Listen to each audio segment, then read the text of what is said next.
ہمارے آپ please please please ہمارے قرضے معاف کر دیں. میں صحیح بول رہا ہوں, یہ ملک کبھی ریکور ہو ہی نہیں سکتا, اس اکنامک کرائسس سے کبھی نکل ہی نہیں سکتا.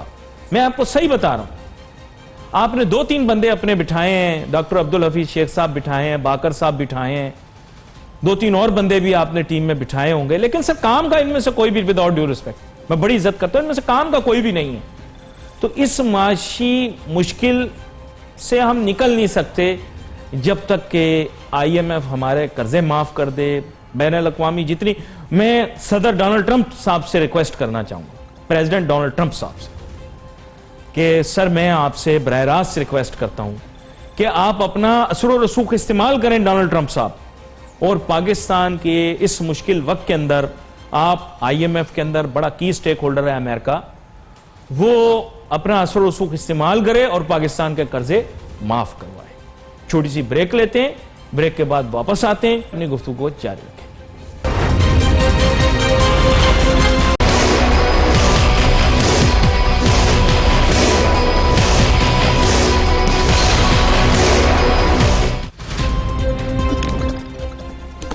ناظرین ویلکم بیک آفٹر بریک.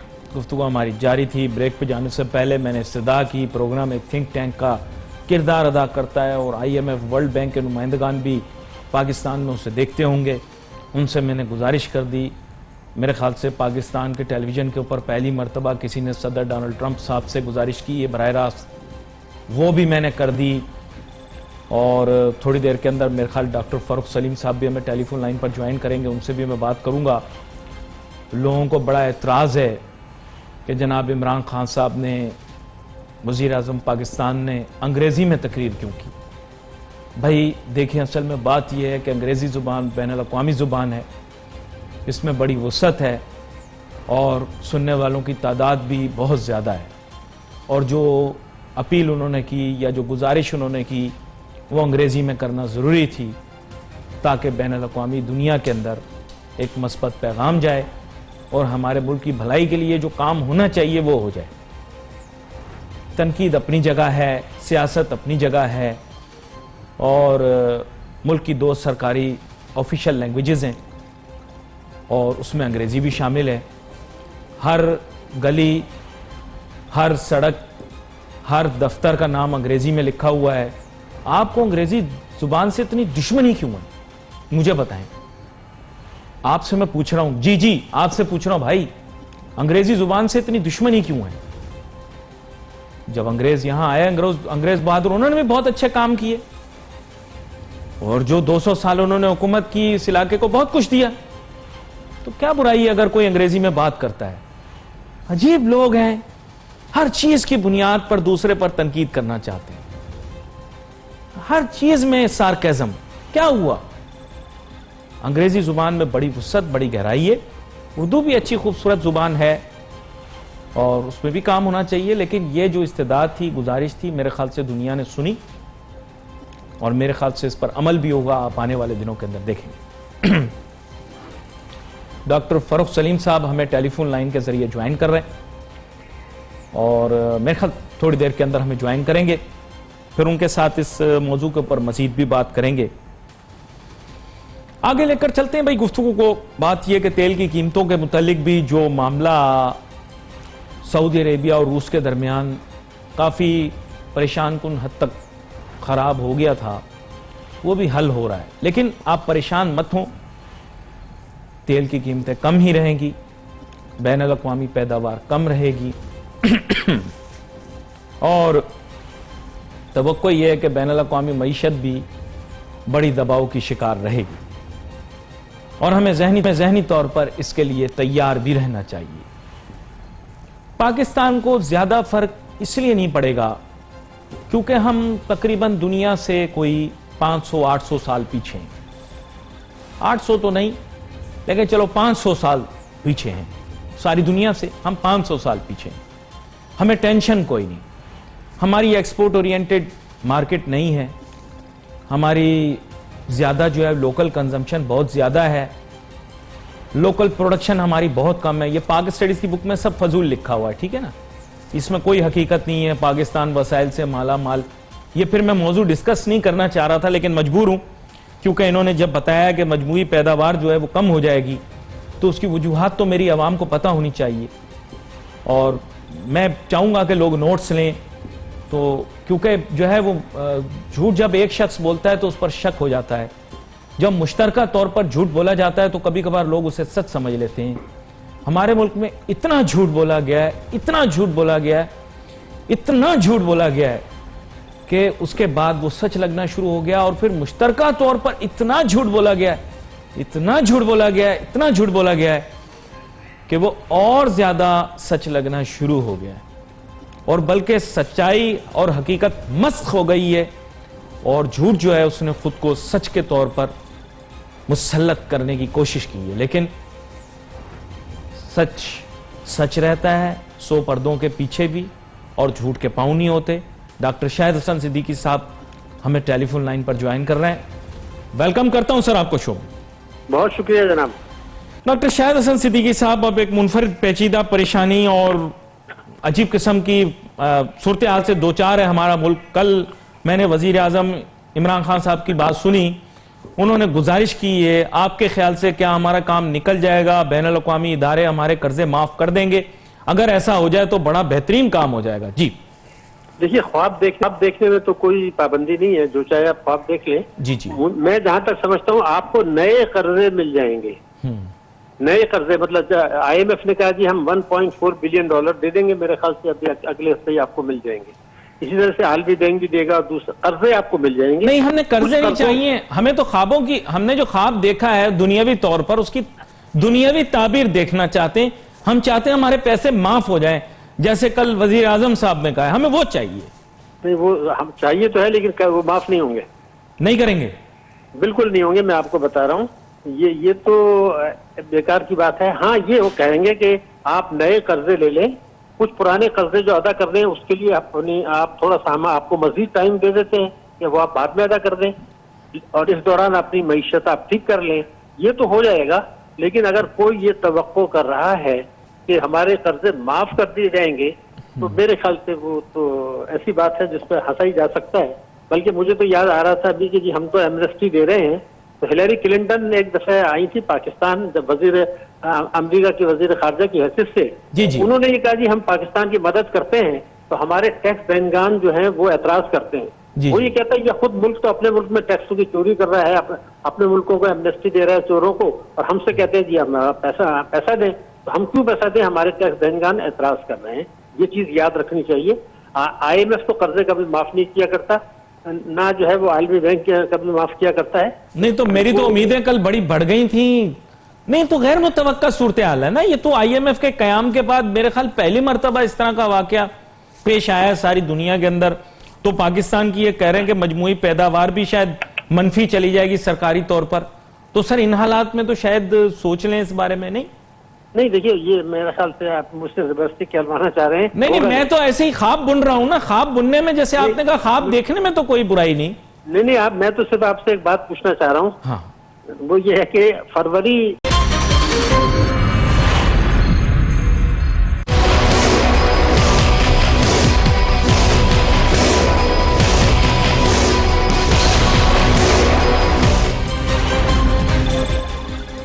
ناظرین ویلکم بیک آفٹر بریک۔ گفتگو ہماری جاری تھی۔ بریک پہ جانے سے پہلے ڈاکٹر شاہد حسن صدیقی صاحب سے میں بات کر رہا تھا، پتہ نہیں کیوں میرے جذبات کہاں سے کہاں پہنچ جاتے ہیں، پھر اچانک ڈاکٹر شاہد حسن صدیقی صاحب سے بات ہوتی ہے اور وہ لے زمین پر پٹخ دیتے ہیں میرے جذبات۔ ڈاکٹر شاہد حسن صدیقی صاحب، میں نے تو پتہ نہیں کیسے کیسے خواب سوچ لیے تھے، I had built castles in the sky کہ پاکستان تو اب اکنامک لفٹ آف کی طرف جائے گا، لیکن آپ نے حقیقت بتا کر مجھے عجیب سی کیفیت میں ڈال دیا۔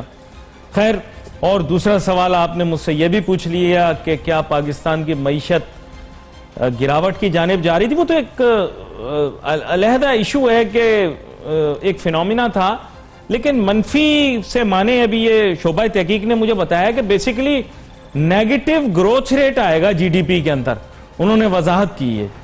تو وہ اس کے متعلق بات کر رہے ہیں کہ یہ کیفیت بہت ہی خراب ہوتی ہے کسی بھی ملک کی معیشت کے لیے۔ تو آپ اس سے اتفاق کرتے ہیں کہ پاکستان کی گروتھ ریٹ جو ہے جی ڈی پی کی وہ منفی رہے گی، یعنی مطلب یہ کہ ریڈیوس نہیں ہوگی بلکہ زیرو سے بھی کم ہو جائے گی. کیا کہتے ہیں آپ؟ دیکھیے میں آپ سے ایک بات عرض کر دوں کہ ہمارا ملک ہے اور ہمیں پتا ہے کہ ہمارے اندر بہت صلاحیتیں بھی ہیں اور اللہ تعالیٰ نے ہمیں بہت کچھ دیا ہے. جی جی. اس میں جو کچھ دنیا بھر میں ہو رہا ہے اس کے نتیجے میں 1 اپریل سے 30 ستمبر تک یہ جو 6 مہینے ہیں اس میں اگر منفی گروتھ رہتی ہے جو کہ رہے گی تو کوئی اتنی زیادہ پریشانی کی بات نہیں ہے. اس لیے کہ جب آپ کی امپورٹ آرڈر کینسل ہو گئے، جب آپ کے ایکسپورٹ کے آرڈر کینسل ہو گئے، جب آپ کی جو ہے صنعتیں نہیں چل رہی، دنیا بھر کی نہیں چل رہی، تو ہم کس کو ایکسپورٹ کریں گے؟ تیل کی کھپت آپ کی کم ہو گئی، لوگ گھروں میں بیٹھے ہوئے ہیں. تو 6 مہینے اگر منفی ہوتی ہے تو کوئی آسمان نہیں گر پڑے گا، کیونکہ پھر ستمبر کے بعد اگر ہم نے صحیح پالیسیاں ابھی بنا لی تو پھر ایک پازیٹیو گروتھ شروع ہو جائے گا اور ہم اس نقصان پر قابو پا لیں گے. یہ بات میں پوری ذمہ داری سے کہہ رہا ہوں، مگر شرط ایک ہی ہے. اب آپ دیکھیے میں نے جیسے عرض کیا آپ سے کہ جو فروری 2020 تک تو ہماری معیشت غلط ڈائریکشن میں جا رہی تھی.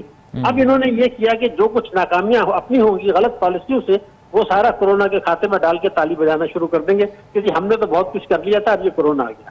اب مثال کے طور پر ابھی بتایا گیا کہ 1200 ارب روپے کا ہم نے پیکج دیا ہے، اقتصادی پیکج 8 ارب ڈالر کا. جی جی. تو میں یہ کہہ رہا تھا کہ واقعی یہ 1200 ارب ڈالر کا پیکج ہے یا آپ ہمیں خواب دکھا رہے ہیں؟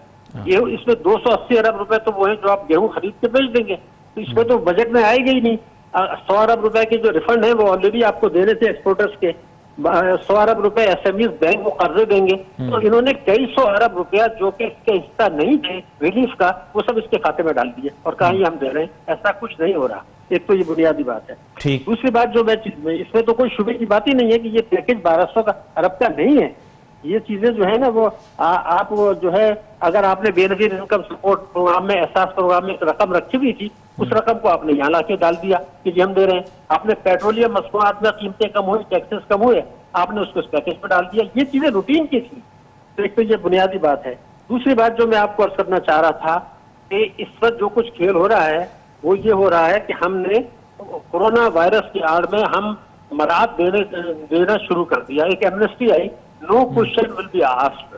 اب میں یہ پوچھنا چاہتا ہوں آپ سے کہ 209 ملکوں میں کورونا وائرس آیا ہے، کیا کسی ملک نے ایمنسٹی دینی شروع کر دی؟ آپ اس وقت تو یہ کرتے ہیں لوگوں کو ریلیف دیتے ہیں، چوروں کو ریلیف نہیں دیتے. لیکن ہماری اپروچ یہ ہے کہ اس موقع سے فائدہ اٹھا کے اس کو بھی ریلیف دے دیا. دوسرا میں یہ چاہتا ہوں کہ اگر پاکستان میں ایک میرا سوال ہے، نہیں وہ اگر میں اس کو ریفریز کر دیتا ہوں، دیکھیں تھوڑا سٹل بنا دیتا ہوں. انہوں نے کہا ہے تعمیراتی شعبے کو آگے بڑھانے کے لیے یہ کرنا ضروری ہے کہ اس میں سرمایہ کاری کرنے والوں کو آسانی دی جائے. یہ ہے بنیادی طور پر تھوڑا آسانی دینے میں مجھے کوئی اعتراض نہیں ہے. میں نے آپ کے پروگرام دیکھے ہیں جو آپ نے آباد وغیرہ کے ساتھ کیے. وہ بزنس اگر وہ آتے ہیں کام شروع کرتے ہیں with in the frame work تو اس میں تو مجھے کوئی اعتراض نہیں ہے، کنسیشن بھی دے دیں. یہ کہنا کہ جی چوری کا ابھی تو ایمنسٹی آپ نے کی تھی 2019 میں، تو جو ایمنسٹی آپ نے 2019 میں دی تھی اس میں تو یہ قانون تھا، یہ قانون موجود تھا کہ جو لوگ اس سے فائدہ نہیں اٹھائیں گے ان کی زندگی ہم اچیرن کر دیں گے اور ان سے جو ہے اثاثے ضبط کر لیں گے اور 900 ارب روپیہ ان سے مل سکتا تھا. آپ نے وہ 900 ارب بھی نہیں لے رہے ان سب سے اور نئے ایمنسٹی دے رہے ہیں. تو ایمنسٹی سوال کیوں نہیں پوچھا جائے گا؟ میں یہ چاہتا ہوں کہ اصل میں بین الاقوامی سطح پر بھی ریلیف مل رہی ہے نا ایف اے ٹی ایف والی، وہ جو آپ نے پہلے بتایا تھا جو بات کو نہیں مل رہی ہے. معاف کیجیے گا، کسی ملک نے ایمنسٹی نہیں کی. 209 ملکوں میں نہیں. یہ جو نہیں ذرائع ابلاغ کے اندر کچھ ایسا تاثر دیا جا رہا کہ ایف اے ٹی ایف کی طرف سے ہمارے اوپر تھوڑا نرم قسم کا رویہ اپنایا جا رہا، ایسا ذرائع ابلاغ کی جانب سے آئی ہے بات. نہیں انہوں نے یہ فیصلہ کیا ہے کہ جون کے بجائے ہمیں اکتوبر تک ٹائم دے دیا کہ چونکہ حکومت پاکستان اس میں لگی ہوئی ہے کورونا وائرس میں، تو انہوں نے کہا کہ جون کے بجائے ہم اکتوبر تک کا ٹائم دیتے ہیں. یہ فیصلہ ہو چکا ہے. تو وہ تو بات آپ کی صحیح ہے، مگر میں جو آپ کی طرف توجہ دلانا چاہ رہا تھا دو چیزیں. دیکھیے اس وقت یہ شرح سود کم ہونی چاہیے تھی، آپ بھی مانتے ہیں میں بھی مانتا ہوں. تو اس کے بعد قرضوں پر بھی شرح سود کم ہو گئی. تو کیا ہمیں پتا ہے کہ پاکستان میں 51,000 بورورز ہیں، 51,000 جنہوں نے 6,700 ارب روپے کے قرضے لیے ہوئے ہیں. 6,700 ارب روپے ان 51,000 کو آپ نے فائدہ پہنچا دیا. اس سے اگلے دن اسٹیٹ بینک نے سرکولر ایشو کر دیا کہ جو بینکوں میں کے کھاتے دار ہیں ان کی شرح منافع کو کم کر دیا جائے. جی۔ تو کیا آپ کو پتا ہے کہ اس وقت جو ہے 2 کروڑ 20 لاکھ آدمیوں کو ہم نے شرح منافع جو دے رہے تھے 11.25 اس کو کر دیا 9.5. تو 51,000 آدمیوں کو آپ نے فائدہ پہنچایا اور 2 کروڑ 20 لاکھ آدمی جن کے پیسے پر یہ قرضے دیے جا رہے ہیں ان کو شرح منافع کم کر دی. تو یہ بتائیے کہ یہ کون سا پیکج ہے؟ ان کی شرح منافع وہ کیوں کم کیا آپ نے؟ ان کو تو کم سے کم وہی چلنے دیتے.